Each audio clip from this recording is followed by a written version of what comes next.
This presentation reviews the global copper mining landscape through two main lenses: the world's largest copper reserve mines and the top copper-producing mines in 2025. The objective is to identify where the deepest long-life copper inventories are located, which operators control them, and how current production leadership compares with reserve depth. That distinction matters for investors because reserve size supports long-term value, while production scale drives near-term cash flow and market relevance. As the presentation moves forward, the focus will be on geographic concentration, corporate control, strategic growth assets, and the mines that matter most to future copper supply. This slide explains the data approach used throughout the presentation. Because copper reporting varies by company, the analysis uses a practical reserve-based concept rather than forcing every asset into a strict reserve-only definition. Where official reserve numbers are published, those are used. Where only project resources or district-level figures are available, those are included and clearly treated as the best available basis. This is important because copper assets are often reported differently than precious metals mines. The goal is to preserve comparability while still staying close to official company disclosures and investor-relevant mine-level data. This section introduces the top global copper reserve leaders. The purpose is to evaluate the 20 largest copper reserve assets, identify their strategic role in long-term supply, and understand where global copper inventories are concentrated. It also looks at the companies that dominate these assets and why they matter for future copper development and investment trends. In copper, reserve leadership is not just a size story. It reflects jurisdiction quality, operator strength, capital intensity, and how critical these assets may become as electrification, energy transition, and industrial demand continue to increase over the coming years. The top 7 copper reserve assets are highly concentrated in Chile, with Codelco alone controlling several of the largest positions through El Teniente, Andina, and Radomiro Tomic. Collahuasi reinforces Chile's dominance through private sector ownership, while Resolution Copper in the United States stands out as a major undeveloped strategic asset. Kamoa-Kakula and Oyu Tolgoi bring in the strongest non-Chilean growth stories, both of which combine large reserve bases with global strategic importance. For investors, this top tier shows that copper reserve leadership is built on a mix of established Chilean giants and a smaller number of transformational international projects. Ranks 8 through 14 add more depth to the global copper reserve picture. Escondida, although better known for production, also remains one of the largest reserve assets in the world. Los Bronces, Buenavista del Cobre, Chuquicamata, Quellaveco, Ministro Hales, and Grasberg show how reserve leadership is spread across Chile, Mexico, Peru, and Indonesia. This part of the ranking matters because it includes assets that combine long mine life with real operating significance. In other words, many of these are not just geological giants. They are already integrated into global supply and remain essential to the copper market.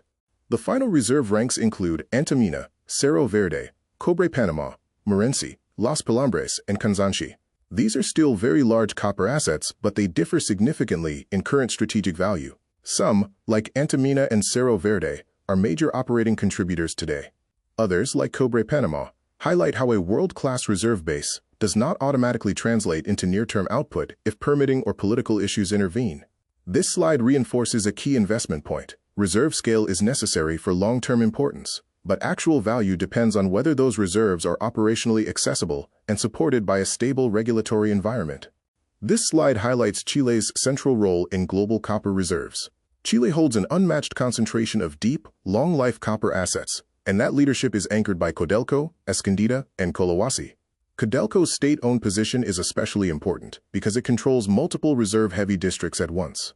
Escondida adds scale through its status as both a reserve giant and the world's largest producer, while Collahuasi reinforces Chile's strength through a major private sector asset. For investors, Chile's dominance means that any long-term copper view must include close attention to Chilean policy, labor, capex execution, and mine life extension programs. This section shifts from reserve size to actual market output.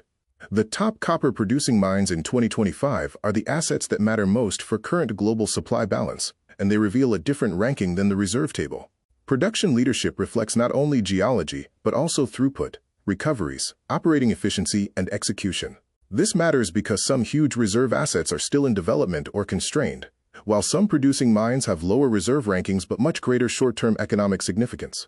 For investors, production leadership is the clearest link to revenue, margin generation, and current importance in the global copper market. The top 7 copper producers in 2025 are led clearly by Escondida, which remains the dominant mine in the global copper market. Grasberg follows as a major integrated district, while Las Bambas, Buenavista del Cobre, Camoa-Cacula, Cerro Verde, and Collahuasi round out the top group. This ranking shows that Chile remains central, but Peru, Mexico, the DRC, and Indonesia also play vital roles. It also highlights that the largest current producers are a mix of mature operations and structural growth assets. For investors, this group represents the core mines most directly shaping the present copper supply environment. Ranks 8 through 14 continue to show strong geographic concentration in Peru and Chile, with Antamina, Quellaveco, El Teniente, Morenci, Oyu Tolgoi, Los Pelambres, and Radomiro Tomic. This group is especially interesting because it contains several important future growth stories.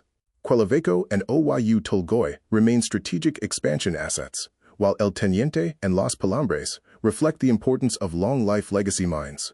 Morenci adds U.S. exposure, which is relatively scarce at this scale. This ranking shows that copper production leadership is broad enough to be diversified globally, but still concentrated in a handful of elite operating districts. The final production ranks include Tocopala, Olympic Dam, Chuquicamata, Sentinel, Kansanshi, and Salobo. These mines are not at the very top of global copper output, but they remain significant contributors to overall supply. The mix is also important. There are large open pits, polymetallic districts, and byproduct systems with different cost profiles and strategic roles. Olympic Dam, for example, is especially notable because of its enormous copper and uranium optionality. For investors, this tier shows that even outside the top 10, there are still assets with real market influence and meaningful relevance to long-term copper supply. This slide pulls together one of the clearest lessons from the production ranking. Escondida remains the undisputed production leader, and Peru stands out as a major regional contributor with a cluster of important mines including Las Bambas, Cerro Verde, Antamina, Quellaveco, and Tocopala. That regional concentration matters because it means Peru has an outsized impact on market stability and future copper balances. For investors, this is useful because it shows where monitoring should be focused. When a small number of mines and countries contribute such a large share of supply, operational or political disruptions can have meaningful market consequences. The practical takeaway is that the copper market is being shaped by three main forces. First, Escondida continues to dominate near-term global production. Second, structural growth will increasingly rely on assets such as Camoa-Cacula, Oyu Tolgoi, and Quellaveco, which are central to future supply expansion.